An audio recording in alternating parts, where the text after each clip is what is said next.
చూసేదాన్ని. ఇంకా నేను అదే అన్నానన్న, పాత నిబంధన అంతా ఒక్క చోట కూడా యేసు అనే పేరు రాదు, కొత్త నిబంధన అంతా ఒక్క చోట కూడా యెహోవా అని రాదు.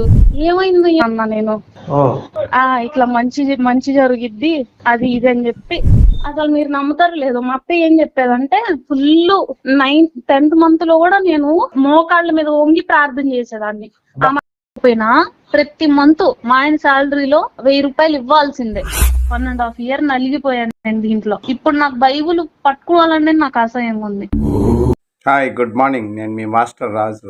వందనాలండి. అందరూ బాగున్నారా? సరే, ఈ ఉదయకాలంలో ఒక వీడియో చూశాను. ఆ వీడియో ఏంటంటే కరుణాకర్ సుగుణ గారు గర్వాపసి వీడియో అనమాట. అంటే కరుణాకర్ సుగుణ వీడియోస్ చూసి చాలామంది గర్వాపసి అవుతున్నారు. అందులో ఇదొకటి అనమాట. అయితే ఈ వీడియో అంతా చూసిన తర్వాత నాకు ఒక విషయం అర్థమైంది. ఏంటి అది నీకు చెప్తాను, ఒకసారి ఆ మాటలు వినండి. ఇవి వేరే ఏ వీడియో కూడా నేను ఆన్ చేయలే. యూట్యూబ్ లో అన్ని మేమే చూసేవాడిని. ఇంకా నేను అదే అన్నానన్న, పాత నిబంధన అంతా ఒక్క చోట కూడా యేసు అనే పేరు రాదు, కొత్త నిబంధన అంతా ఒక్క చోట కూడా యెహోవా అని రాదు. ఏమైంది? సరే, విన్నారు కదా. ఆమె ఫోన్ చేసి ఏం చెప్తుందంటే వాళ్ళ ఆయన గారు దేవుణ్ణి నమ్ముకున్నారంట, ఆయన క్రైస్తవుడంట, ఆమె ఇద్దరు మ్యారేజ్ చేసుకున్నారు, అతను మ్యారేజ్ చేసుకున్నారు, బాగున్నారు.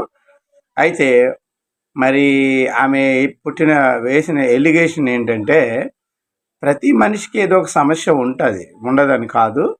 అది క్రైస్తవ జీవితమైనా, అది హైందవ జీవితమైనా, ఏ జీవితమైనా సమస్యలు ఉండే ఉంటాయి. మొదటి సమస్య ఇంకేంటంటే పాస్టర్ గారు మోకాలు వేసి ప్రార్థన చేయమన్నారట, అది తప్పు అయిపోయింది. ఓకే, అది తప్పు అయిపోయింది, సరే, మొదటి తప్పు. రెండో తప్పు ఏంటంటే పాస్టర్ గారికి 1000 రూపాయలు ఇచ్చేవారట, రెండో తప్పు. మూడో తప్పు ఏంటి తెలుసా?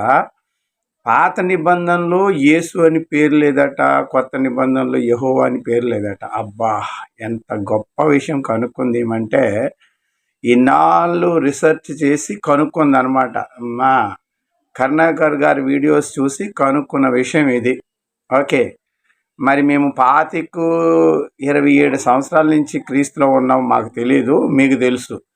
మేము బైబిల్ అంతా చదివాము, మాకు తెలియదు ఈ సంగతి, మీకు తెలుసు అనమాట. అండ్ మాకు రాని డౌట్ మీకు వచ్చింది, బైబిల్ పట్టుకోవాలంటే అసహ్యంగా ఉందట. అబ్బా, దీంట్లో ఇప్పుడు నాకు బైబుల్ పట్టుకోవాలంటే నాకు అసహ్యంగా ఉంది.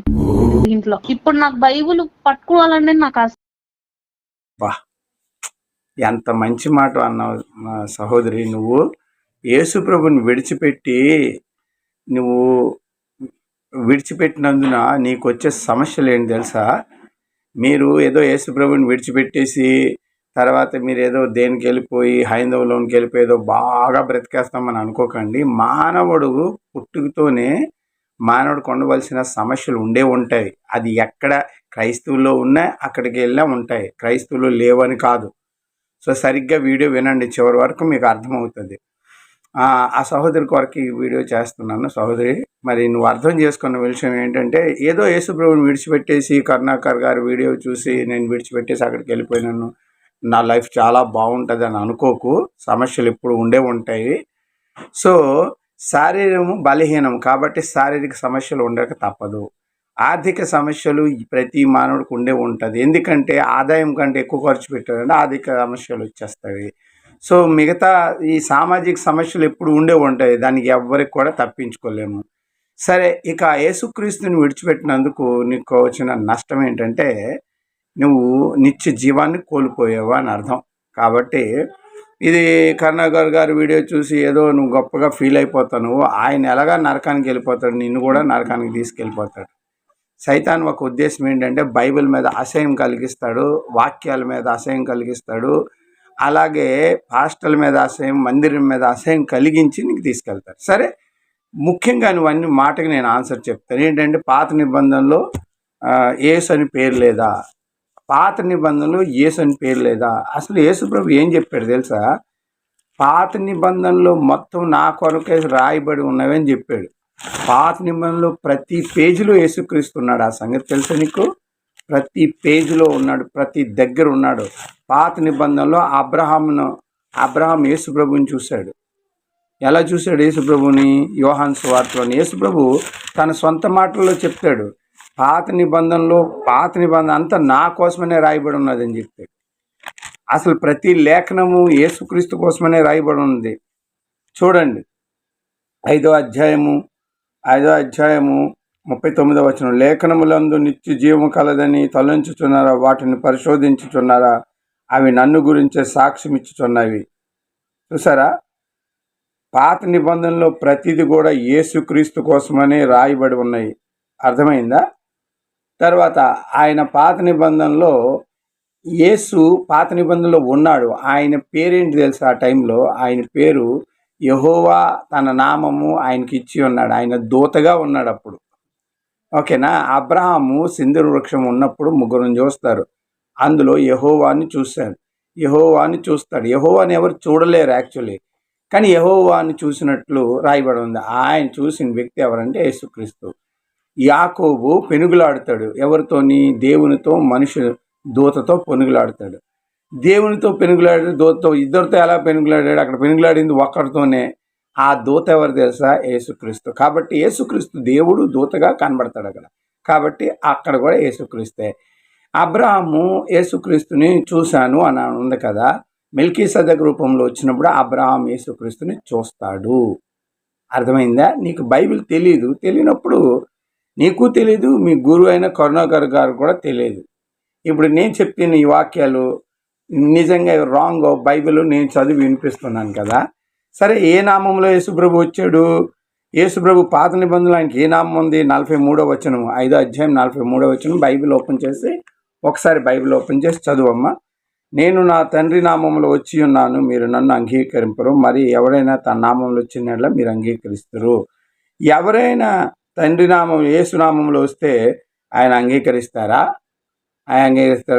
యెహోవా నామంలో యేసుక్రీస్తు వచ్చాడు. 5వ అధ్యాయము 43వ వచనం. అంటే యేసు నామం ఏంటి? పాత నిబంధనలో యెహోవా నామం. యెహోవా ఆయన నామము అంటే యెహోవాయే క్రీస్తుగా వచ్చాడని అక్కడ అర్థమవుతుంది. ఇక్కడ అందుకే కొత్త నిబంధనలు యెహోవా నామం నీకు ఎక్కడా కనబడదు. యెహోవా బదులు తండ్రి అని ఉంటుంది. కాబట్టి ఆ తండ్రి నామం తీసుకుని ఈయన వచ్చేసాడు. రక్షకుడు అన్న యెహోవా నామమే, యేసు అన్న యెహోవా నామమే, యెహోషువ అన్న యెహోవా నామమే. మరి యేసు యెహోవా యేసు ఇద్దరు ఒకటే నామము. పాత నిబంధనలు యెహోవా అంటాడు, నేనే రక్షకుడు, నేను తప్ప మరి ఒక్కడు లేడు. కాబట్టి యెహోవాకి 2 పేర్లు ఉన్నాయి. అదేంటంటే యెహోవా రక్షకుడు అన్న. యేసుక్రీస్తుకి 2 పేర్లు ఉన్నాయి, యెహోవా రక్షకుడు. కాబట్టి ఆ నామమే అది ఈయన వచ్చాడు. కాబట్టి ఈయన ఒరిజినల్ నామం యెహోవా. అర్థమైందా? సరే, ఇది చూడండి 45వ వచనం, 5వ అధ్యాయం 45వ వచనం. మీరు ఆశ్రయించిన మోషే మీ మీద నేరం మోపున, అతడు నన్ను గురించి రాసిన గనుక మీరు మోషే నమ్మినట్లు నన్ను నమ్ముదురు. మోషే ఎవరి గురించి రాసుకొచ్చాడు? మొత్తము యేసుక్రీస్తు గురించి రాశాడు. మీరు అంటున్నారు పాత నిబంధనలో యేసు లేడంటున్నారు. యేసుక్రీస్తు కోసం రాసుకొచ్చాడు. సరేనా? బైబిల్ ఉంటే బాగా చదువమ్మా, జ్ఞానం సంపాదించి యేసుప్రభుని విడిచిపెడితే నరకానికి వెళ్ళిపోతావు. యేసుప్రభుని విడిచిపెడితే సమాధానం, శాంతి కోల్పోతావు. యేసుప్రభుని విడిచిపెడితే సమస్తము మఠాస్ అయిపోయి సైతాన్ చేతికి వెళ్ళిపోతావు. ఇదే నా సలహా నీకు. సరే, 8వ అధ్యాయము యోహాను సువార్త 8వ అధ్యాయము 58. యేసు, అబ్రహాము పుట్టక మునిపే నేను ఉన్నవాడని నిశ్చయముగా మీతో చెప్పుచున్నాను. వాళ్ళు ఏమన్నారు? 57వ వచనంలో, అందుకు యూదులు నిరాకరించి 50 సంవత్సరాలే లేవు, నువ్వు అబ్రహాం చూసితివా అని ఆయనతో చెప్పగా, యేసు, అబ్రహాం పుట్టక మునిపే నేను ఉన్నవాడినని నీతో నిశ్చయముగా చెప్పుచున్నాను. నువ్వు అబ్రహాం చూసావని చెప్తున్నావే, మరి అబ్రహాంకు ముందే నువ్వు ఉన్నావా అని అడిగితే, అబ్రహాం పుట్టక ముందే నేను ఉన్నవాడును. 8వ అధ్యాయం 58వ వచనం చక్కగా చదువుకో. కాబట్టి పాత కాలం నుంచి, అనాది కాలం నుంచి యేసుక్రీస్తు ఉన్నాడు. ఇప్పుడు నేడు ఇప్పుడు ఎన్నడు నిరంతరమైన దేవుడై ఉన్నాడు. నిన్న నేడు నిరంతరమైన దేవుడై ఉన్నాడు. చాలమ్మా, బైబిల్ బాగా చదువు. మీ కరుణాకర్ సుగుణాకర్ అన్ని అబద్ధాలు చెప్తారు ప్రజల్ని మోసం చేయడానికి. ఆ మోసంలో నువ్వు పడిపోయావు. గర్వాపసి కాదు, నువ్వు నరకాన్ని వాపసి వెళ్ళిపోతున్నావు. నరకం నుంచి నువ్వు తీయబడ్డావు, మళ్ళీ నరకానికి వెళ్ళిపోతున్నావు. ఈ నరకవాపసినే గర్వాపసి అని పేరు పెట్టారు వాళ్ళు. సరే, నేను ఇవ్వాల్సిన సలహా బైబిల్ నుంచి నీకు ఇచ్చాను. నువ్వు ఒకసారి ప్రార్థన చేసుకో. బైబిల్ ఒకసారి నేను చెప్పిన వాక్యాలు చదువు. అవి లేకపోతే నువ్వు గర్వాపసి అయిపో. అవి ఉంటే మాత్రం నువ్వు అవ్వక. నేను నీకు ఒక అన్నయ్యగా నీకు సలహా ఇస్తున్నాను. యేసుని విడిచిన వారందరూ నరకానికి వెళ్ళిపోతారు, వాళ్ళు మనశ్శాంతి కోల్పోతారు. Thank you very much. ఈ వీడియో లైక్ అయితే లైక్ కొట్టండి, సబ్స్క్రైబ్ కొట్టండి. లైక్ కాకపోతే వదిలేయండి, కానీ ఈ సిస్టర్ కోసం ప్రార్థన చేయండి. క్రైస్తవులారా, ఈ సిస్టర్ కోసం ప్రార్థన చేసి మరి ఆమెని పరలోకం పొందుకోవాలని ప్రార్థన చేయండి. నేను ఇచ్చిన బైబిల్ వాక్యాలు మీరు చదవండి, అది నిజమే అయితే లైక్ మాత్రం guarantee. Thank you very much. నేను మీ మాస్టర్ రాజు సైనింగ్ ఆఫ్. మరొక వీడియోలో కలుసుకుందాం.